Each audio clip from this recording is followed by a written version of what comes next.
Então vamos lá, gente. Primeira coisa que tem para comentar é o seguinte: semana passada, né, saiu uma informação aí, alguns falaram que não era verdade, outros falaram que sim, que não, que a UFMS não vai mais adotar o Enem. Ah, deixa eu colocar aqui agora o tema da live, porque tem gente que entra aqui, dá uma olhada no que é e depois sai. Esse tema foi escolhido na live anterior, né, aquela live que eu fiz de ecologia, que vocês participaram. Até escolhi qual que é o tema da próxima live. Aí a galera começou a falar genética, genética, genética, né? E aí foi o tema escolhido pela maioria aí do pessoal que estava online na live passada, tá bom?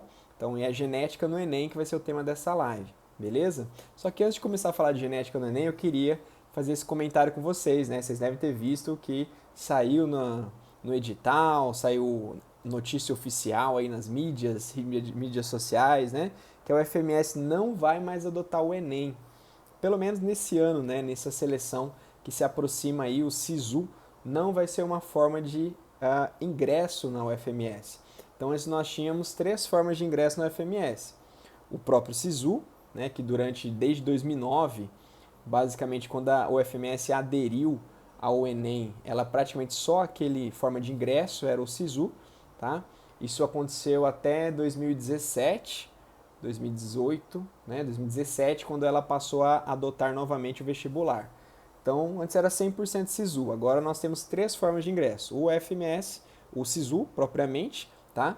O vestibular da UFMS e mais recentemente, há 3 anos atrás, ela criou o PASSE, que é o Programa de Avaliação Seriada.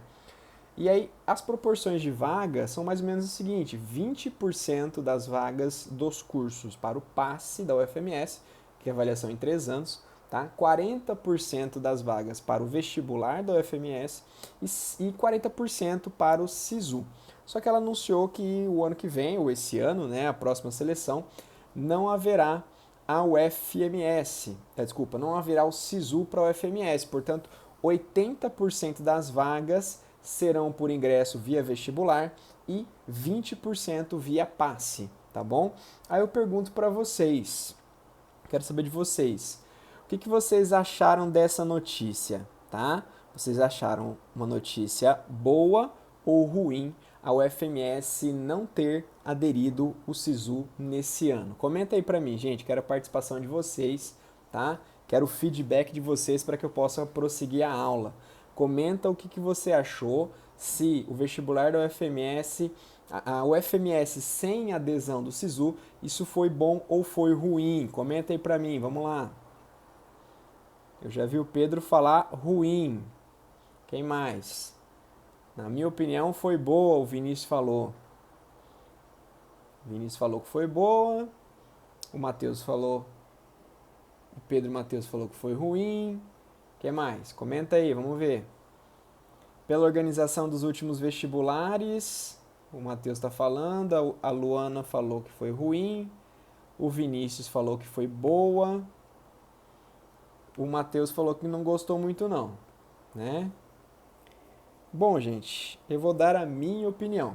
Eu vejo que tem dois lados, né? O lado bom e o lado ruim. A gente sempre tem que tentar encontrar algo positivo, tá bom? O Andreotti está dizendo o seguinte, ó, na questão de concorrência foi bom, mas me atrapalhou no meu planejamento sobre a segunda opção, né? Então, olha só, qual que é o lado ruim? Eu acho que o lado ruim é que você tem uma chance a menos para entrar no FMS, né? Você poderia, no caso, aqueles que já prestaram o passe no primeiro e segundo ano, tem o terceiro ano para prestar, né? Isso especificamente para quem é de terceiro ano, 20% das vagas, teoricamente, né? Aí o cara pode fazer indo vestibular, ele ainda tinha a opção de jogar a nota dele do Enem no SISU para ter o acesso, né? Então, sem o SISU, você perde uma opção. Então, na minha concepção, isso foi ruim, tá bom? Só que olhando por outro lado, o número de vagas para o vestibular aumentou. Então, de 40% passou para 80% das vagas. E veja, o vestibular do FMS só vai prestar o vestibular do FMS quem realmente está interessado na UFMS, tá? Porque é claro, o SISU ele abre a ampla concorrência, ele abre a possibilidade de pessoas que não têm a possibilidade de viajar para cá, para fazer o vestibular de jogar a nota dele no SISU e entrar. Então, às vezes, um cara lá de Minas Gerais, lá da Bahia, que nunca pensou em morar aqui em Campo Grande, fazer o FMS, quando ele vai jogar a nota dele no SISU, ele viu que deu certo. E aí ele acaba optando, né, por fazer a faculdade aqui e às vezes acaba roubando vaga, né, preenchendo as vagas de pessoas que ficariam aqui na faculdade, ficariam aqui, a edição de Campo Grande, permaneceriam aqui.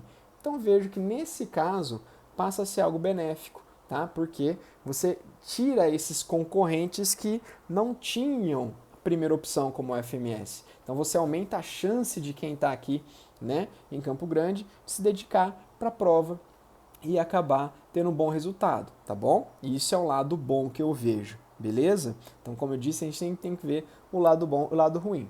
Outra coisa, é uma experiência, né? Depois a UFMS já anunciou que ela vai voltar a aderir o SISU no próximo exame, no ano que vem. É só momentâneo devido à pandemia. Mas confesso, se for um sucesso isso, né? Talvez a UFMS pense novamente em talvez diminuir as vagas do SISU, aumentar do vestibular, não sei. Beleza, gente? Então, era isso que eu tinha para comentar a respeito dessa notícia que a UFMS não vai aderir ao SISU esse ano, tá bom? Bom, falando mais agora da nossa live, né? O tema da nossa live que é genética no Enem. Quando eu falo de genética, tá? Eu posso colocar lá três subitens ou três grandes áreas dentro de genética, tá? Eu posso falar de genética molecular. O que é genética molecular? É aquela parte que fala de DNA, de RNA, certo? Da parte dos mecanismos de DNA, de RNA, transcrição, a tradução, a replicação, certo?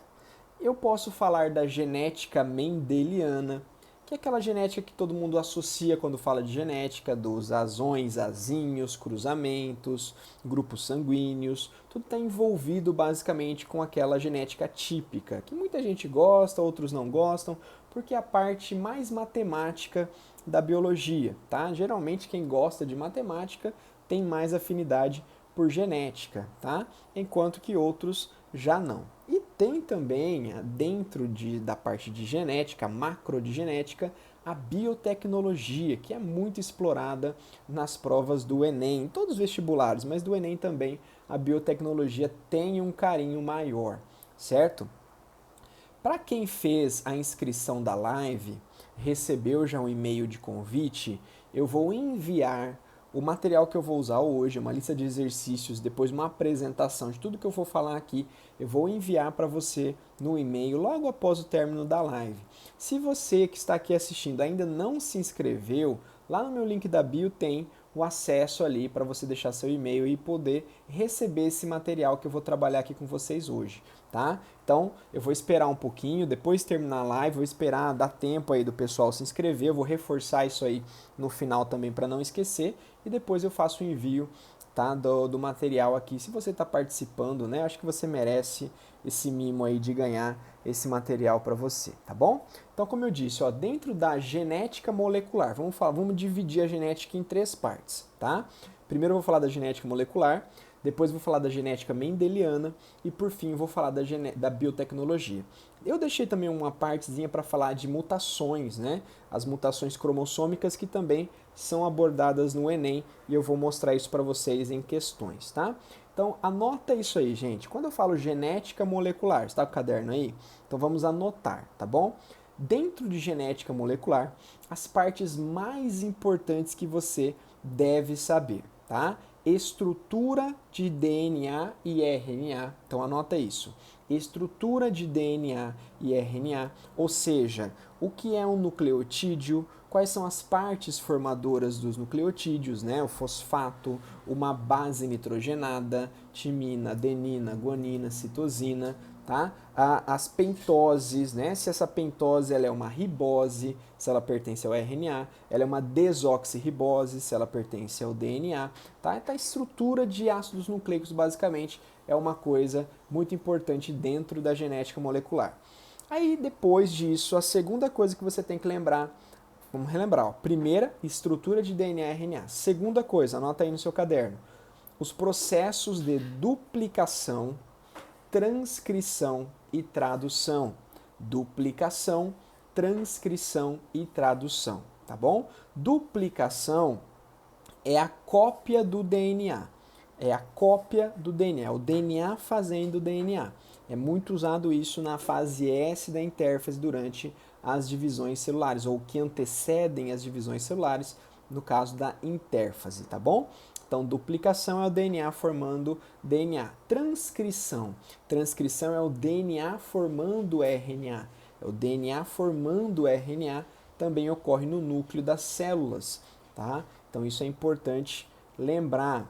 Existe também aquela possibilidade da transcrição reversa, que é algo que ocorre nos vírus chamados de retrovírus, como o HIV e o HTLV, certo? E tem ainda a transcrição. Desculpa, a tradução. A tradução é o final do processo. É quando o RNA mensageiro vai se juntar ao ribossomo, haverá leitura dos códons e aí a encaixe dos aminoácidos para formar a cadeia polipeptídica, tá? Então, esses três processos vocês têm que lembrar. Primeiro, estrutura de DNA. Segundo, duplicação, transcrição e tradução. São esses processos que envolvem diretamente os ácidos nucleicos. Terceira coisa, alguns conceitos importantes. Códon, anticódon e código genético. Então anota aí. Códon, anticódon e código genético. O que é cada um deles?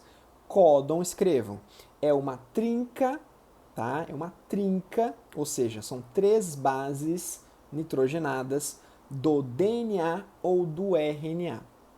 Códon é uma trinca do DNA ou do RNA. Um códon normalmente significa um aminoácido, certo? Pode acontecer de um códon ser um códon de parada. Então, a gente tem 64 possíveis códons, sendo que desses 64, 3 são de paradas. O GA, o AG e o AA são os 3 de parada, tá? Então, tirando esses 64 códons, esses 3 de parada, ficam 61 códons que significam aminoácidos. Ou seja, você tem 20 aminoácidos para 61 códons. Quer dizer que você tem mais de um códon para um mesmo aminoácido. Isso significa que o DNA ele é degenerado, tá? O chamado código genético é degenerado. Significa que eu tenho mais de uma opção de um códon para aminoácidos, beleza? E o que vem a ser código genético? Isso é muito importante, tem muita gente que confunde, tá? O código genético, ele não é o genoma. Não confunda código genético com genoma. Genoma é todo o conjunto gênico de um indivíduo, tá? Então, cada um tem seus códigos genéticos, ok? Seus genomas, cada espécie tem, cada indivíduo tem o seu conjunto gênico específico. Mas o código genético ele é universal. Então não adianta, às vezes quando a gente vê uma notícia e fala assim, cientistas da Irlanda desvendaram o código genético de uma planta. Ninguém desvendou o código genético de determinado ser, porque o código genético é aquela tabelinha de correspondência entre os códons e os aminoácidos, é universal, tá? Se AUG, que é um códon, significa metionina, que é um aminoácido, ele vai significar para um ser humano, para uma bactéria, para um vírus, para uma planta, para qualquer um, porque o código genético simplesmente é a tabela de relações entre os códons e os aminoácidos, tá bom? Então, códon é do DNA ou do RNA mensageiro, são a trinca.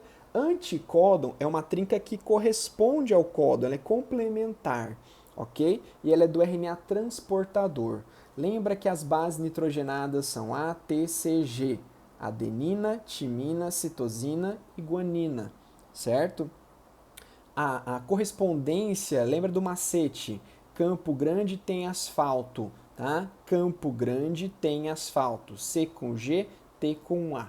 Beleza? Para você não esquecer. E no RNA sai o T e entra o U de uracila. São essas bases aqui. Tudo bem? Sabendo disso, nós vamos dar uma olhadinha em uma questão. Deixa eu colocar aqui. A primeira questão de hoje que eu vou projetar para vocês. Tá lá. Essa é a primeira questão de hoje, tá, gente? Deixa eu ver se eu consigo baixar os comentários aqui. Tá dando para enxergar legal aí, ó? Eu vou deixar assim sem desativar os comentários, tá? Qualquer coisinha que vocês precisarem, vocês podem me avisar. Então vamos lá. A primeira questão, essa é da lista, tá? Que eu vou mandar para quem se inscrever lá, que se inscreveu na live, tá bom? Então, ó, essa é do Enem de 2018. Vamos lá, ó. Um estudante relatou que o mapeamento do DNA da cevada foi quase todo concluído e seu código genético desvendado. Olha só.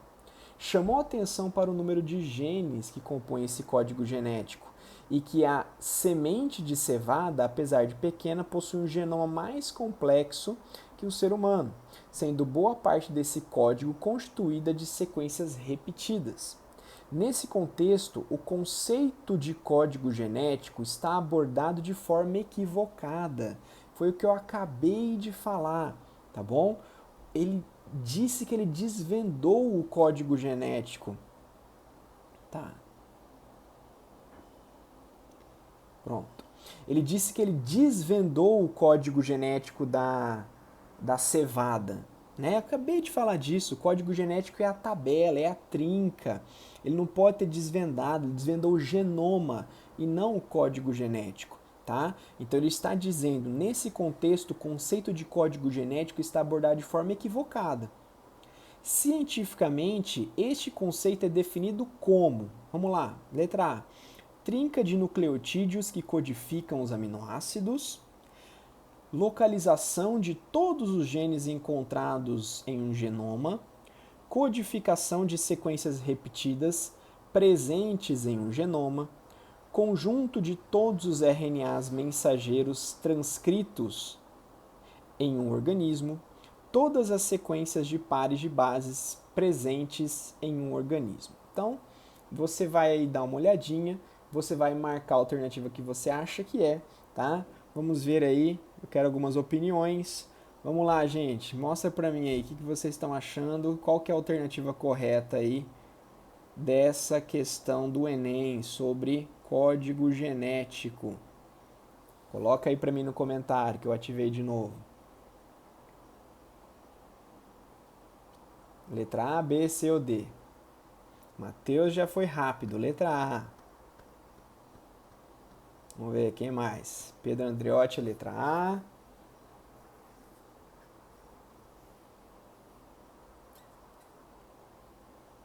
Mais alguém?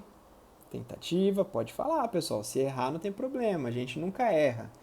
Tá? Ou a gente acerta ou a gente aprende, tá bom? Então a gente aprende errando. Vamos lá. A resposta, Yasmin, letra A, é realmente a letra A, tá, pessoal? A letra A, o que é o código genético que a gente acabou de falar? É o conjunto de trincas dos nucleotídeos que codificam o aminoácido. São 64 códons, tá? Sendo que 3 são de parada e 61 corresponde aos aminoácidos, certo? Aos 20 aminoácidos que a gente chama de degenerado. O código genético é universal e degenerado, tá bom? Então, tá bom. Deixa eu voltar aqui. Aí. Então, vamos lá, ó. Então, essa foi a parte de genética molecular, como que isso pode cair, quais são os principais tópicos que a gente tem que abordar disso, tá? A outra parte que eu falei, que eu dividi a genética em três, né? Genética molecular, a genética mendeliana e também a biotecnologia, além das mutações que nós vamos falar mais para frente, tá? Então, genética mendeliana, o que eu tenho para falar sobre genética mendeliana? Anota aí para mim, anota aí no seu caderno, quais são as 4 partes da genética mendeliana que mais são cobradas no Enem, tá bom? Anota aí para mim quais são as 4 partes da genética mendeliana, os 4 tópicos da genética mendeliana que mais são cobrados no Enem. Primeiro tópico, primeira lei de Mendel, cruzamentos, entre parênteses, cruzamentos. Primeira lei de Mendel é o que mais cai no Enem sobre genética mendeliana, tá bom? Primeira lei de Mendel, aqueles cruzamentos com com uma letra e 2 alelos, cruzamentos simples do azão, azinho vezes azão, azinho, normalmente é o que mais cai, tá? Sobre genética mendeliana no Enem, ok? Lembrando que a live é genética no Enem, certo? Segundo tópico de genética mendeliana que mais cai, Anota aí. Grupos sanguíneos e fator RH, tá? Segundo tópico é grupos sanguíneos e fator RH. A segunda parte da genética mendeliana que mais cai no Enem, tá bom? Terceira parte da genética mendeliana que mais cai no Enem, herança sexual. Herança sexual. Aquela parte de herança ligada ao sexo, herança holândrica, tá? Herança restrita ao sexo, que é holândrica, né? Herança influenciada, limitada. Mas mais a parte de herança ligada ao sexo, que é o daltonismo, a hemofilia, a distrofia muscular, certo? São as partes que mais são cobradas no Enem sobre genética mendeliana. Então, primeira lei de Mendel, cruzamentos. Segundo, grupos sanguíneos e fator RH. Terceiro, herança sexual. Pode pôr até entre parênteses, tá? Herança ligada ao sexo. Daltonismo, hemofilia e distrofia muscular são as principais, tá? Se alguém tiver uma pergunta para falar, gente, coloca aí, tá? Já coloca aí que eu, à medida que eu for lendo aqui, eu respondo para vocês, certo? E por último, o quarto tópico de genética mendeliana que mais é abordado no Enem, segunda lei de Mendel, tá bom? A segunda lei de Mendel também é abordada no Enem, menos quantidade, né? Em quarto lugar aí, mas tá? Aí, agora eu vou projetar para vocês alguns exemplos de genética mendeliana no Enem. Deixa eu achar aqui. Tá lá. Vou desativar os comentários de novo, tá bom? Então, bom, essa é a questão 3 da nossa lista.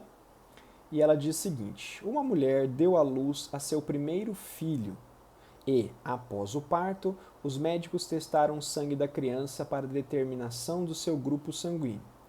O sangue da criança era do tipo O positivo.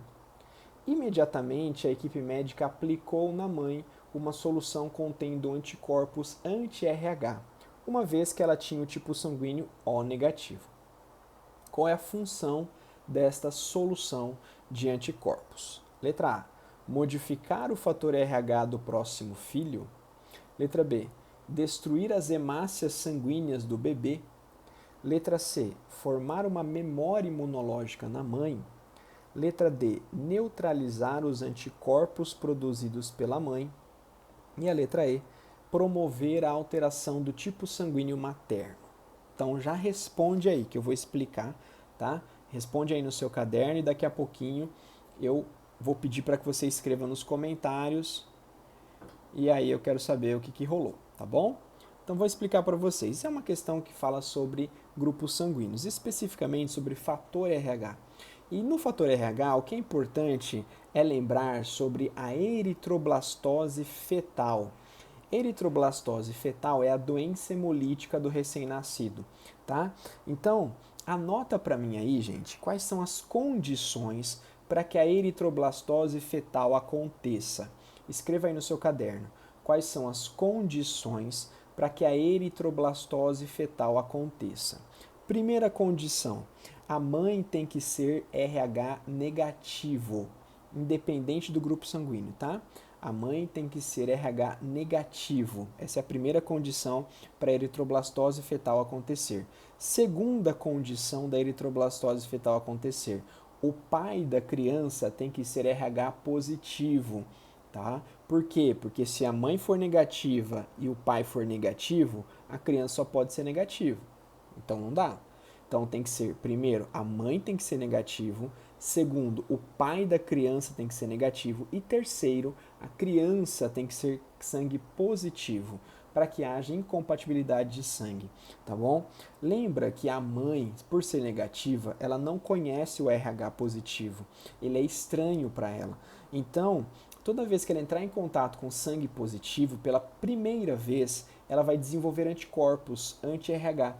E isso nós chamamos de sensibilização.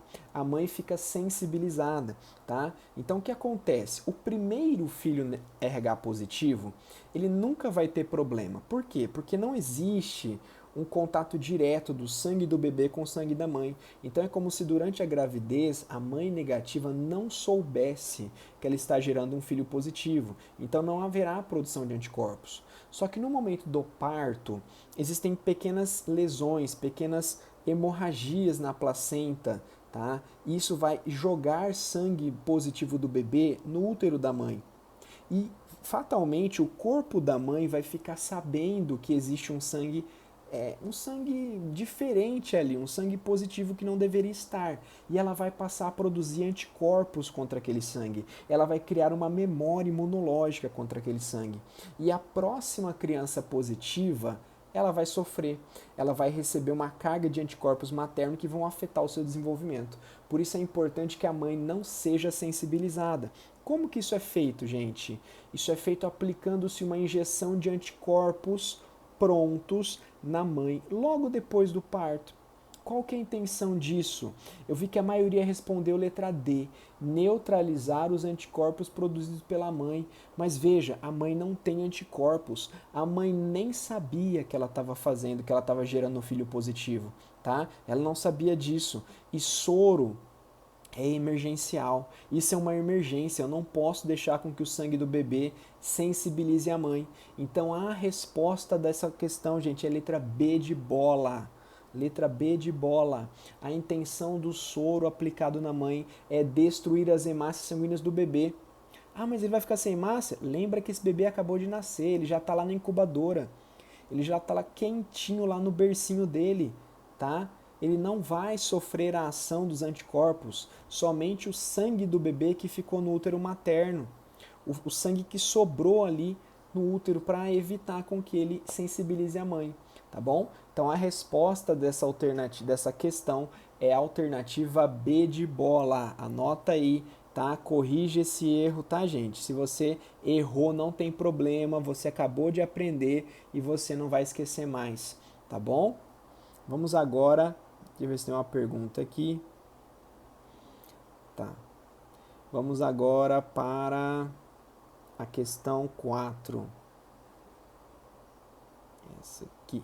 Vamos lá. Questão 4. Vamos analisar a questão 4, gente. Deixa eu desativar aqui.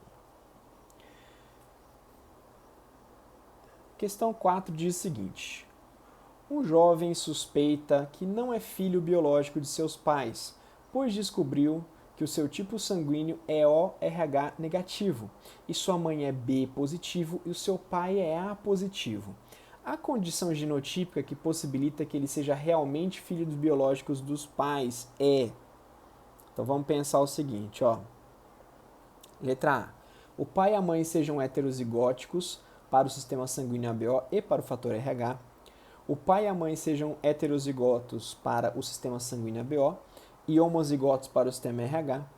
O pai seja homozigoto para as duas características e a mãe heterozigótica para as duas características. O pai seja homozigoto para as duas características e a mãe heterozigótica para o sistema ABO e homozigótica para o RH. O pai seja homozigoto para o sistema ABO e heterozigoto para o RH. E a mãe seja homozigótica para as duas características. Já me confundi tudo aqui. Eu nem lembro mais, né, o que eu li, tá bom? Então esse é um problema, é muita informação e você acaba ficando um pouco confuso, certo? Mas vamos pensar o seguinte, fator RH, grupos sanguíneos, né? Acabei de falar. Então você tem lá o grupo ABO, tá? Genótipos possíveis do grupo ABO. Você tem 4 sangues. Você tem o O, o AB, o A e o B. Os que eu tenho certeza do genótipo é o O e o AB. O O é isinho, isinho, ok? O AB é isão A e isão B. São os únicos que eu tenho certeza. Eu sempre começo a resolver os problemas de grupos sanguíneos pelo O e pelo AB, porque eu tenho certeza. Agora, o A e o B, eles podem ser homozigóticos. Então, eu posso ter um sangue A, isão A, e sangue B, isão B, isão B. Tá bom? E eles podem ser heterozigóticos. Eu posso ter o A, isão A, isinho, e o B, isão B, isinho. Uma coisa importante. A única combinação que permite que nasça todos os tipos sanguíneos, tá bom? É um casal A e B heterozigóticos, tá? Então, por exemplo, o pai é A, heterozigótico, a mãe é B, heterozigótica. Eles podem nascer qualquer tipo sanguíneo, desde o O, o AB, o A e o B. Então, sempre que falar isso, você lembra disso, tá? Qual que é a única combinação possível em que pode nascer de um único casal todos os tipos sanguíneos? Se o casal for A e B heterozigóticos. Então eu tenho lá, o menino pensou, eu não sou filho desse casal, porque eu sou O negativo, e os meus pais são A e B positivos. Como que isso é possível? Se o pai for, qual que é o pai? O pai é A. Se o pai for A positivo, heterozigoto, ou seja, Izão A, Izinho, Rzão, Rzinho, porque o positivo tem que ser heterozigoto, tá? A mãe for B positiva, heterozigótica, ou seja, Izão B, Izinho, Rzão, Rzinho, poderá haver essa combinação sim, porque daí o Izinho da mãe vai encontrar o Izinho do pai, vai formar o sangue O Rzinho da mãe vai encontrar o Rzinho do pai, vai formar o sangue negativo. Então, dessa forma, sim, é possível ter uma criança O negativa de pais A positivo e B positivo, se, letra A é a resposta correta, o pai e a mãe sejam heterozigotos para o sistema ABO, ou seja, Izão A, Izinho, Izão B, Izinho, e heterozigóticos para o sistema RH, ou seja, Rzão, Rzinho. Tá bom? Então, essa questão, a resposta é a letra A. Espero que vocês tenham acertado aí. Eu dei uma acelerada aqui, né, para o nosso tempo dar certo, tá bom? Deixa eu ver aqui. Então, essas foram duas questões que eu mostrei para vocês sobre grupos sanguíneos, como que geralmente ela pode cair. Vocês viram que nenhuma delas eu tive que fazer conta, eu tive que fazer cruzamento, tá? Não quer dizer que isso é uma coisa comum no Enem, tá, gente? Eu vou mostrar para vocês que tem um cruzamento, tem questões de cruzamento no Enem também, tá? Aquela ideia que não cai genética, não cai cruzamento no Enem, vocês estão vendo aqui, tá? Que não é verdade. Agora a próxima questão que eu vou mostrar para vocês é como que eu posso cobrar uma questão de herança ligada ao sexo, herança sexual, tá? Essa aqui, olha lá. Deixa eu desativar os comentários. Então nós temos aqui, essa questão do Enem de 2017, diz o seguinte: a distrofia muscular Duchenne, DMD, é uma doença causada por uma mutação em um gene localizado no cromossomo X. Pesquisadores estudaram uma família na qual gêmeas monozigóticas, ou seja, gêmeas idênticas, eram portadoras de um alelo mutante recessivo para esse gene, ou seja, elas eram heterozigóticas. Elas tinham um gene dominante e um gene recessivo de distrofia, tá bom? O interessante é que uma das gêmeas apresentava o fenótipo relacionado ao alelo mutante, isto é, ela apresentava distrofia muscular, enquanto que a sua irmã apresentava o fenótipo normal. Isso é muito curioso, gente, porque eu vou até tirar aqui, vou até aumentar minha cara, depois eu volto na questão, tá? A distrofia muscular, ela é recessiva. Então, por exemplo, um homem só pode ter duas possibilidades. Ou ele é normal, ou ele é XDzão Y, tá? Ou ele tem a distrofia, XDzinho Y, porque é ligado ao sexo. Essa distrofia, ela mata o indivíduo antes da idade da maturidade sexual. Ou seja, ela não pode ser passada do homem para a próxima geração, tá? Este homem XDzinho Y, ele está condenado a morrer sem se reproduzir. Então, por exemplo, falar, o pai tinha distrofia, o filho nasceu com distrofia. Não existe essa possibilidade porque ele não vai ter filho, tá? Não vai herdar essa possibilidade. Geralmente, se uma criança nascer com distrofia, foi herdado pela mãe, tá? Esse gene, e não pelo pai, porque o pai com distrofia morre antes. E normalmente se diz que a mulher não tem distrofia muscular, não existe a possibilidade dela ter distrofia muscular, porque ela deveria ser o quê? Ela deveria ser XDzinho, XDzinho para ter distrofia muscular. Se o pai deveria doar o Dzinho, ele morre antes de se reproduzir, então teoricamente não existiria mulheres com distrofia muscular. Mas este exercício prova que existe. Por quê? Ele disse que a mulher era heterozigótica, XDzão, XDzinho. Só que eram gêmeas univitelinas, eram gêmeas idênticas. Uma delas tinha distrofia e a outra não tinha. Ele queria saber qual era a explicação, tá? Sendo que qual que era a explicação, sendo que elas eram univitelinas, elas eram idênticas. Por que, que uma tinha e outra não tinha? Vamos voltar lá na questão para analisar essa possibilidade, tá? Ó. Então, letra A. Dominância incompleta do alelo mutante em relação ao alelo normal. Letra B. Falha na separação dos cromossomos X no momento da separação dos dois embriões. Recombinação cromossômica em uma divisão celular embrionária anterior à separação dos dois embriões. Inativação aleatória de um dos cromossomos X em fase posterior à divisão que resulta dos dois embriões. Origem paterna do cromossomo portador do alelo mutante em uma gêmea e origem materna em outra, tá?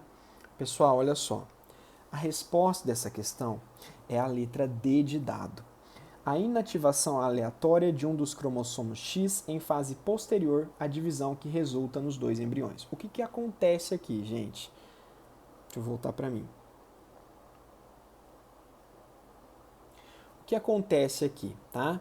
Você teve lá, a mãe doou o XDzinho e o pai doou o XDzão. Fecundou, fusão, formou um embrião, XDzão, XDzinho, certo?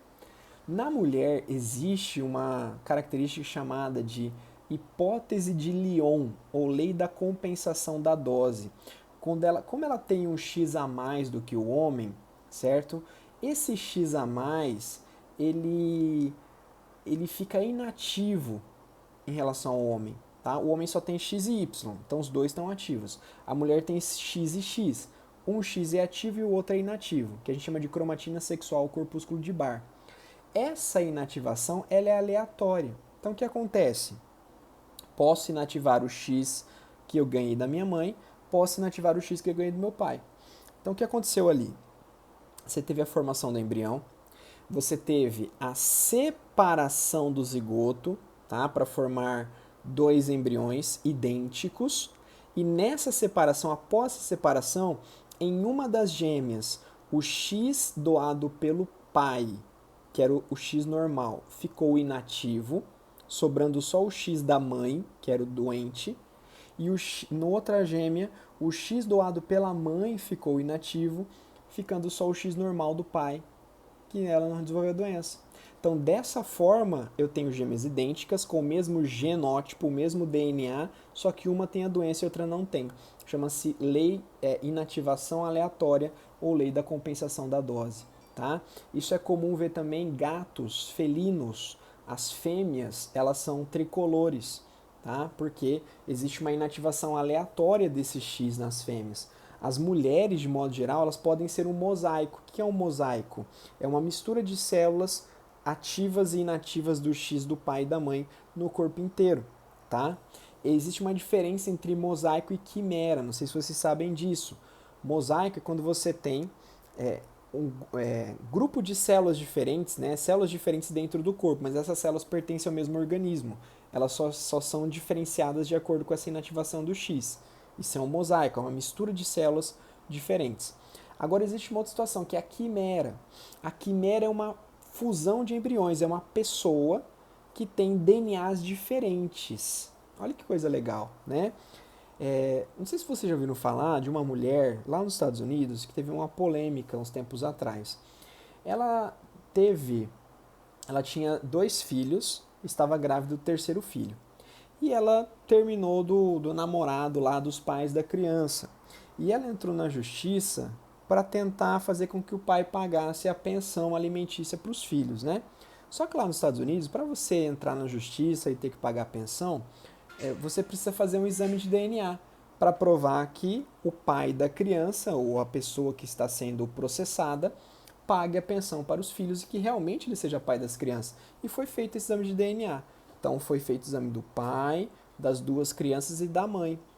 O exame de DNA revelou que o pai era pai das crianças realmente, Mas olha que doido, a mãe não era mãe da criança. Deu negativo, deu que a mãe não era a mãe das crianças, deu 0% de compatibilidade. E era a mãe real, a mãe biológica deles.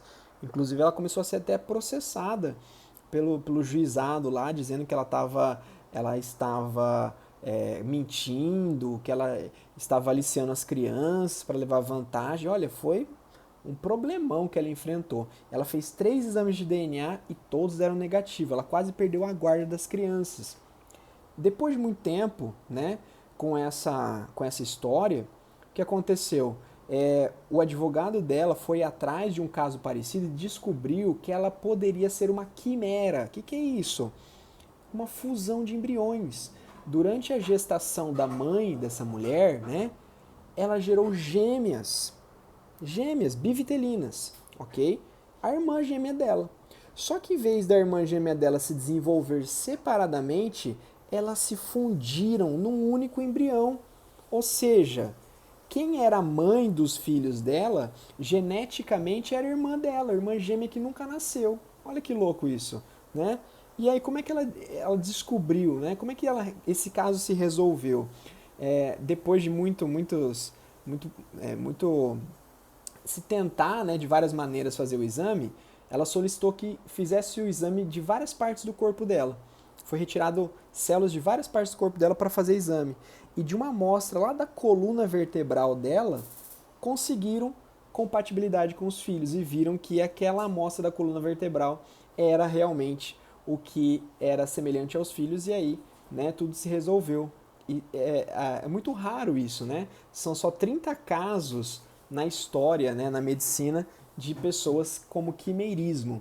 Né? Então isso é interessante. Eu falei disso para falar, né, do mosaico e aproveitei e já falei da quimera. Muito legal isso aí, né, gente? O que vocês acharam dessa história muito louca, né? Então a mulher e a irmã gêmea se fundiram numa pessoa só e biologicamente a irmã gêmea dela que era mãe das crianças. Doido, né? Bom, boa história para contar, né, gente? Agora, olha só, tem gente que fala que é, não cai heredogramas no Enem, não cai heredogramas, as famílias, tá? Mas olha só essa questão aqui, ó.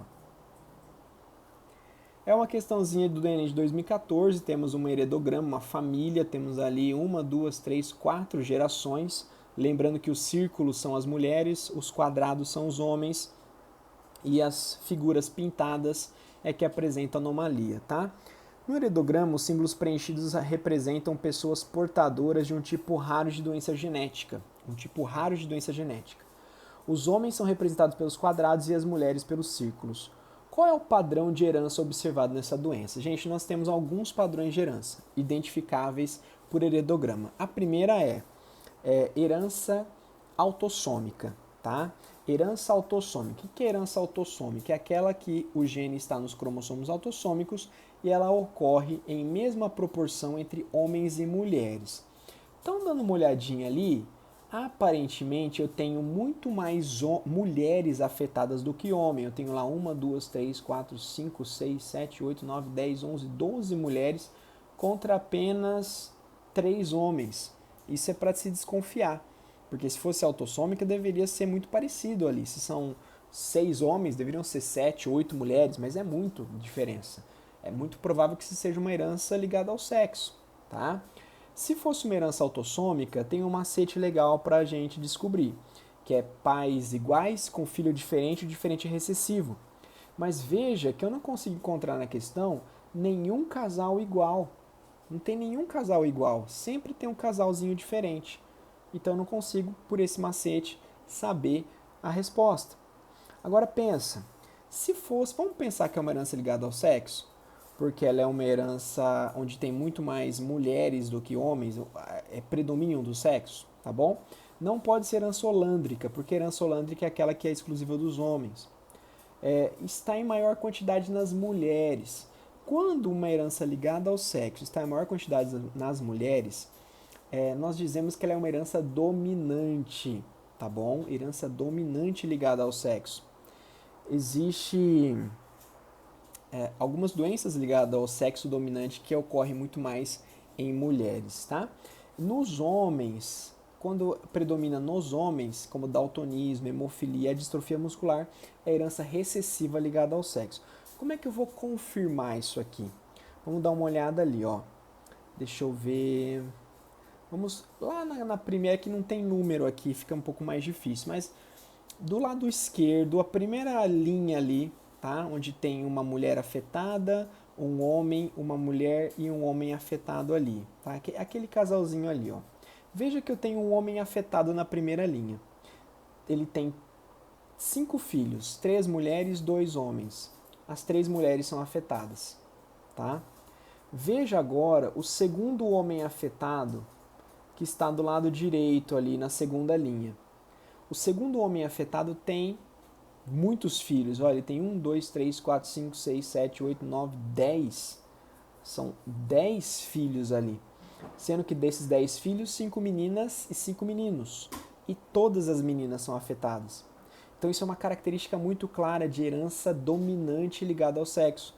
Quando um homem afetado promove, passa esse gene adiante e todas as mulheres são afetadas, tá bom? Então a resposta dessa questão é a letra D de dado. É um gene dominante ligado ao sexo, pois todas as filhas de homens afetados também apresentam essa doença, tá? Tudo bem, pessoal? Vocês têm alguma dificuldade nessa parte de herança ligada ao sexo? Reconhecimento por heredograma?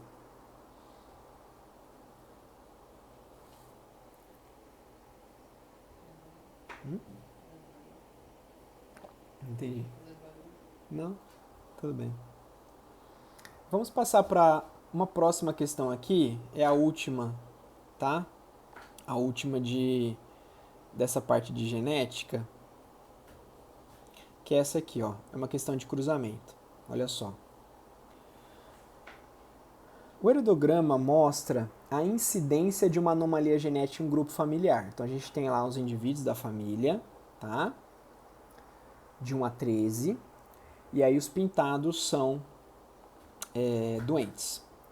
Aqui não dá muito para fazer aquela história de herança ligada ao sexo, porque eu só tenho 3 indivíduos afetados, 2 mulheres e um homem. Então não dá para saber se é ligado ao sexo, dominante ou recessiva, só olhando, tá? Mas, por exemplo, eu tenho ali o 7 e o 8 como pais iguais. Pais iguais com filho diferente, o diferente é recessivo. Então, nesse caso, eu descubro que a anomalia é recessiva, é azinho, azinho. Então, nesse momento, eu poderia colocar azinho, azinho em todos os indivíduos pintados, como o 11, tá? O 2, ok? E o 3, certo? Então, todos os indivíduos pintados são azinho, azinho. Eu coloco isso no exercício. Sabendo que eles são azinho, azinho, sabendo, por exemplo, que o 3 é azinho, azinho, o 8 é azão, azinho. Sabendo que o 2 é azinho, azinho, o 7 é azão, azinho. Beleza? Agora vamos ver o que está perguntando no exercício. O indivíduo representado pelo número 10, que é um homem sem a doença, preocupado em transmitir o alelo para a anomalia genética a seus filhos, calcula a probabilidade de ele ser portador do alelo ED. Então vamos lá, gente. Façam isso aí para mim no seu caderno. Eu tenho o número 7, que é azão, azinho, vezes o número 8, que é azão, azinho. Eu quero saber qual é a probabilidade do número 10 ter o alelo que vai transmitir essa doença. Faz o cálculo para mim aí agora, vai, e dá a resposta.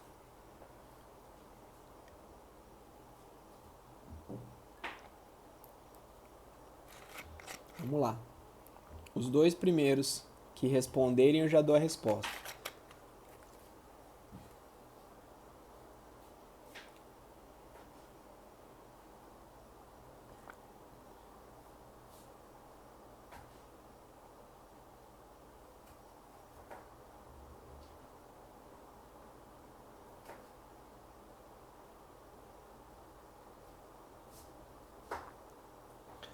Matheus falou letra C.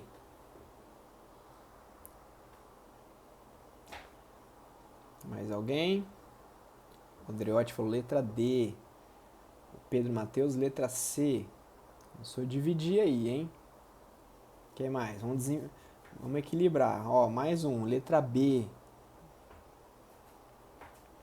Tá dividida as opiniões. Aqui tem um detalhe muito importante, tá, gente? Eu disse para vocês que o 7 e o 8 são azão azinho, ok? Só que veja, se eu fizer um cruzamento entre dois indivíduos azão azinho, o que eu vou esperar? Todos os possíveis genótipos nas seguintes proporções. Azão azão 25%, azão azinho 50% e azinho azinho 25%, tá? Isso que a gente espera, beleza? Só que olha só, o indivíduo 10, ele já nasceu e ele não é doente, ele é azão, ele não é azinho azinho. Então, na minha conta, o azinho azinho não vai ser computado. Então, ao invés de eu ter 4 possibilidades, azão, azão, azão, azinho, azão, azinho e azinho, azinho, eu vou excluir este azinho, azinho, porque o indivíduo 10 já nasceu e não é azinho, tá bom? Então, só sobra 3 possibilidades. Eu sei que ele é uma dessas 3. Ele pode ser azão, azão, ele pode ser azão, azinho, ou ele pode ser azão, azinho. O que eu quero? Eu quero saber qual a chance dele ser portador. E para ele ser portador, são 2 possibilidades em 3.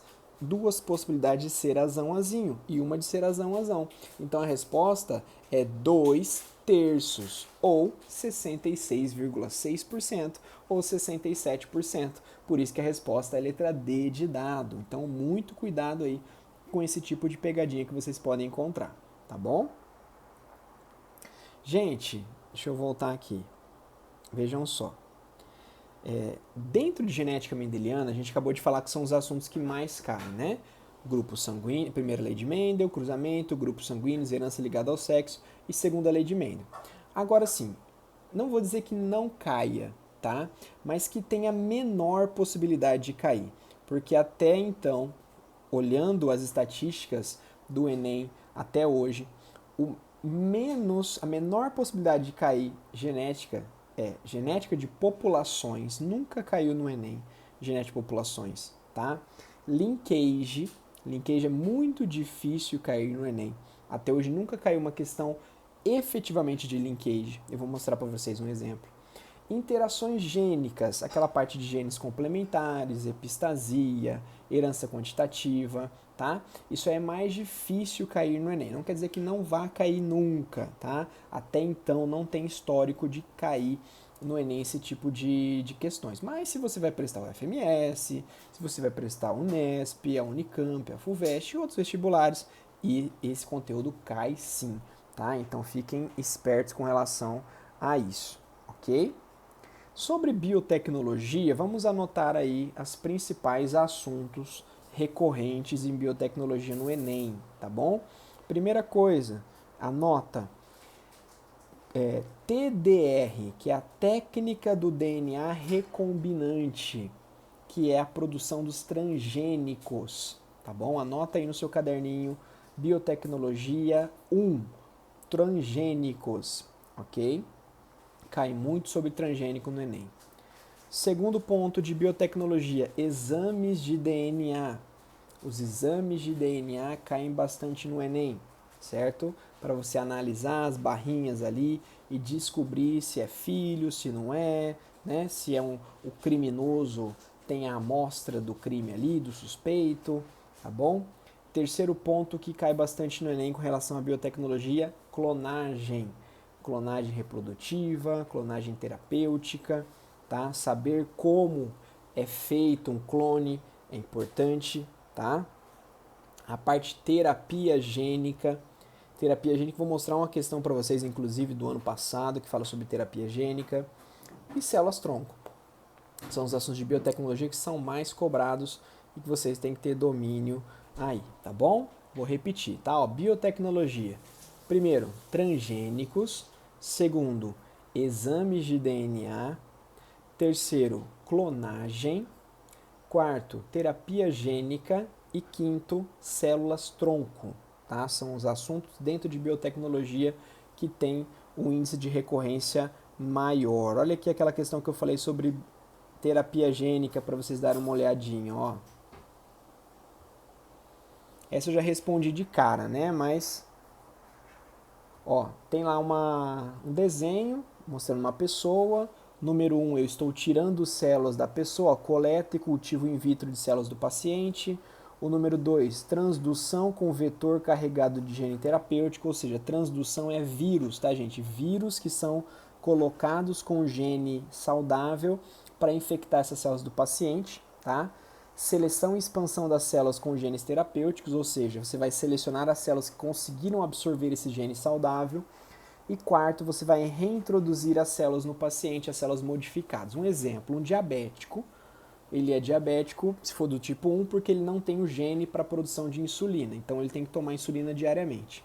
Eu vou pegar células desse paciente, eu vou pegar um vírus, eu vou tirar o DNA do vírus que efetivamente causa a doença e vou colocar o DNA da insulina funcional nesse vírus. E eu vou infectar essas células do paciente, que são doentes, com o vírus. E o vírus vai colocar o DNA funcional da insulina nestas células. Aí eu vou selecionar as células que realmente conseguiram absorver esse DNA, eu vou multiplicar essas células e vou devolver para o paciente. Agora o paciente tem células que foram tratadas com genes saudáveis. E ele vai passar a expressar a insulina que antes ele não conseguia. Isso é um caso de terapia gênica, letra D de dado. Tá bom? Isso é muito legal, tá avançando bastante na parte médica esse processo de terapia gênica, de introduzir genes saudáveis em pessoas que têm alguns tipos de problemas, e isso, né, futuramente vai se tornar algo muito corriqueiro na medicina. Você vai curar essas pessoas usando vírus como vetores, tá bom? Então esse é um assunto também bastante abordado dentro da genética. Pessoal, estamos nos encaminhando aqui para o encerramento da nossa live, tá? Já vai dar o horário aqui que o Instagram permite. Eu só queria ainda pontuar duas coisinhas antes de encerrar, que é sobre mutações cromossômicas, tá? Escrevam aí, é um quarto tópico. Eu falei sobre genética molecular, genética mendeliana, biotecnologia, e eu queria colocar mais um, mutações cromossômicas. Revisem aquela parte de aneuploidia, que é a parte que envolve trissomia, monossomia, aquela parte de síndrome de Down, Klinefelter, Turner, Edwards, tá? E estruturais, a parte de mutações estruturais, principalmente a parte de translocações, que são assuntos que caíram no Enem ultimamente, está na lista de exercícios que eu vou mandar para vocês após a live, tá bom? E para encerrar, gente, para finalizar a live, eu vou responder algumas perguntas aqui. Se alguém quiser deixar nessa caixinha de pergunta alguma coisa, tinha uma pergunta aqui que eu já vou responder, que é da Andresa, faz uma live de botânica. Tá bom, Andresa, vou fazer sim, tá? O pessoal pediu de genética e eu fiz. E vou preparar uma live de botânica aí para vocês, a botânica no Enem, como ela é cobrada, da mesma forma que eu tô fazendo essa live aqui da genética, tá? Mais alguma pergunta aí, pessoal? Se alguém quiser fazer, é o momento, escrevam lá na caixinha de perguntas que eu leio a pergunta, tá bom? Queria agradecer a participação de todos, mais uma vez.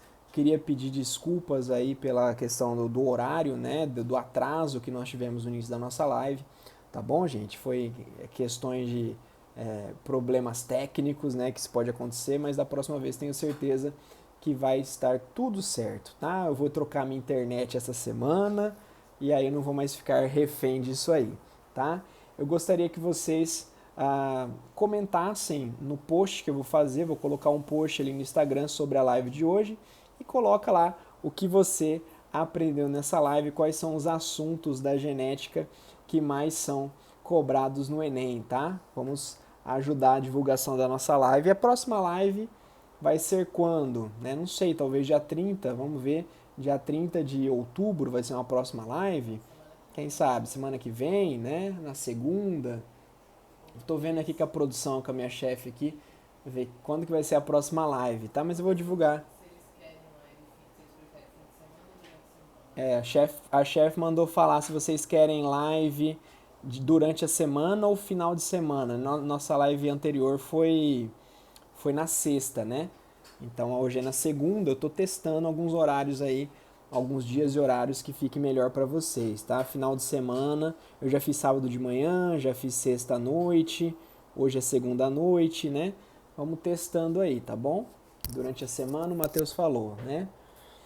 Quem quiser receber a lista de exercícios, né, que são 25 exercícios do Enem, tá, gente? Então vocês, se vocês não foram inscritos ainda, a hora que terminar a live, vai lá no meu link da bio, faz sua inscrição que eu vou mandar para vocês isso aí, tá? Deixa eu ver se tem mais alguma perguntinha aqui.